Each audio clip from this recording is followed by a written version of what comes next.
గురుభ్యో నమః. శ్రీమాత్రే నమః. నక్షత్రాలు, నక్షత్ర లక్షణాలు చెప్పుకుంటూ ఉన్నాం.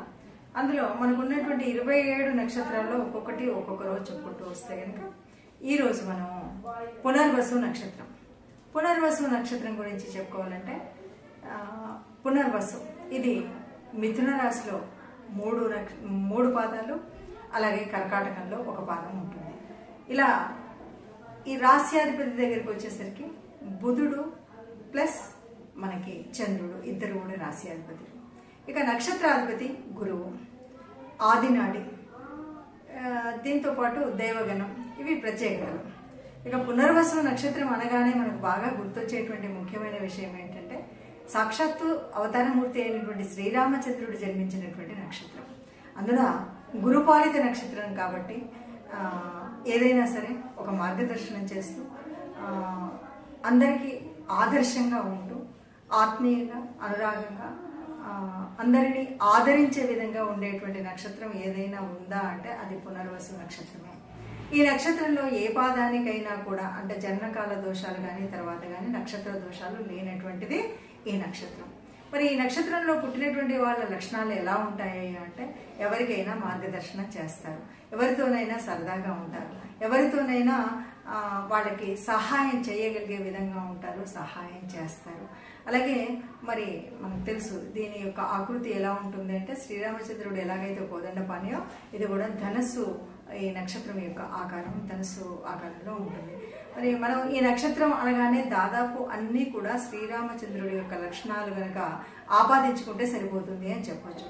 అయితే శ్రీరామచంద్రుడి 4వ పాదం, మిగతా 3 పాదాల వాళ్ళు ఎలా ఉంటారంటే 3 పాదాలలో కూడా గురుబాలితమే కాబట్టి అన్ని పాదాలు కొద్దిగా ఒకరికి ఏదైనా సలహా ఇవ్వగలిగిన స్థితి, చక్కగా ఏదైనా సరే ఆచితూచి మంచిని మాత్రమే చెప్పగలిగేటువంటిది, మార్గదర్శనం చేసేటువంటి స్థితి ఉంటుంది.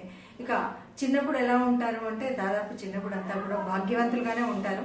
తదుపరి కాలంలో ఎలా అంటే కొన్నిసార్లు కష్టం, కొన్నిసార్లు అంటే ఇది అది కలిసి మెలిసి వస్తున్నట్టుగా కొద్దిగా హెచ్చు తగ్గులు ఒడిదొడుకులు అలా కనిపిస్తూ ఉంటాయి. కానీ ఎమ్మటే మళ్ళీ వాటిని తిరగ రాసుకుంటూ వెళ్ళేటువంటి పరిస్థితి అయితే ఈ నక్షత్రం వాళ్ళకి కనిపిస్తుంది. ఇక వీళ్ళు ఎవరికైనా ఒకరికి మాట ఇచ్చారంటే మాట తప్పదు. ఎవరినైనా తప్పు చేస్తే వాళ్ళు తప్పు చేస్తే క్షమించే గుణం, క్షమాగుణం ఉంటుంది. 3-4 పాదాల దగ్గరికి వచ్చేసరికి 3వ పాదం వరకు చాలా సరదాగా అందరితో స్నేహితంగా అలా ఉంటాయి. 4వ పాదం కాస్త గంభీరంగా ఉండడం అనేది కనిపిస్తుంది. దాదాపుగా చెప్పాలి అంటే ఇది ఇందులో ఉన్నటువంటి వారు ఎవరైనా సరే మంచి ఆకర్షణీయమైనటువంటి రూపం ఉంటుంది. ఆకర్షణీయం అని చెప్పాం, అందములో ఆకర్షణీయం అందము అనేటువంటిది కానీ రంగు కాదు. ఇక్కడ చామరఛాయ రంగులోనే ఎక్కువ శాతం ఉంటారు. చాలా వరకు ఆ శ్రీరామచంద్రుడు ఎలా ఉన్నాడో అలాంటి గుణగణాలు చక్కగా మగవాళ్ళైతే ఆజానుభావుల్లాగాను, స్త్రీమూర్తులైతే చక్కగా దాంపత్యంలో కానీ ఇంకా ఇరుగు పొరుగుతో కానీ ఎవరితోనైనా అటు పుట్టిల్లు మెట్టిల్లు అన్ని కూడా కలుపుకొని నిలుపుకునే విధంగా ఉంటారు ఈ నక్షత్రంలో పుట్టినటువంటి వాళ్ళు. ఇది దేవ నక్షత్రం. చెప్పాలి అంటే గురువు అంటే ఒకరికి అందరికీ కూడా ఏదైనా సరే నేను ఆన్సరబుల్ అనేటువంటి భావన కలిగి ఉంటారు. కాబట్టి ఎక్కడైనా ఏదైనా ఆధిపత్యం కలిగితే చిన్నవాళ్ళు కిందవాళ్ళు ఎవరు తప్పు చేసినా కూడా తన తప్పుగా భావించేటువంటి లక్షణం కలిగినటువంటి వాళ్ళు ఈ నక్షత్రంలో ఉంటారు. అంటే వాళ్ళు ఎవరు నా దగ్గర పనిచేసే వాళ్ళు తప్పు చేస్తే నాకేంటి అనేటువంటిది కాకుండా ఆ తప్పంతా నాదే అనే విధంగా ఉండగలిగే స్థితి వీళ్ళకు ఉంటుంది. అంతేకాదు ఎవరినైనా తప్పు చేసి మన దగ్గరికి వస్తే క్షమించే గుణం కూడా వీళ్ళకుంటుంది. స్నేహం చేసే తత్వం ఉంటుంది, స్నేహభావంతో ఉండేటువంటి వాళ్ళుగా ఉంటారు. చెప్పాలి అంటే అన్నీ మంచి గుణాలే.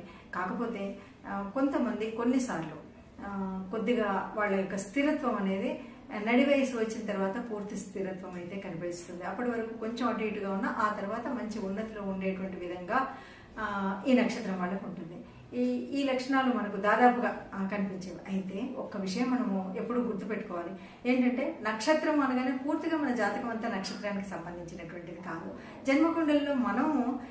జన్మకుండల్లో మిగతా అంటే 12 రాశుల్లో ఏ గ్రహం ఏ రాశుల్లో ఉంది, అక్కడ యోగించే గ్రహాలు ఏమున్నాయి, ఎలా ఉన్నాయి, యుతి ఏంటి, దృష్టి ఏంటి, వీటన్నిటిని బట్టి మిగతా జాతకం ఉంటుంది. కాబట్టి ఇది కేవలం నక్షత్ర ఫలితాలు మాత్రమే.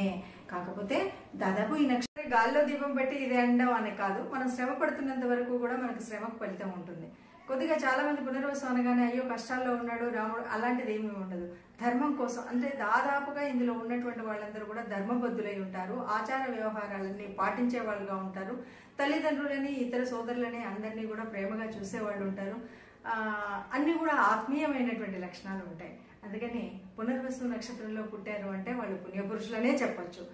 మీరు గనక పునర్వసు నక్షత్రంలో పుట్టినట్టయితే నేను చెప్పినటువంటి లక్షణాలు కలిశాయా లేదా, ఒకవేళ కలిసినా లేదు కలవలేదు, ఈ భావాలు కలవలేదు అంటే కూడా కామెంట్ రూపంలో మీ యొక్క అభిప్రాయాన్ని తెలియచేయండి. నమస్తే.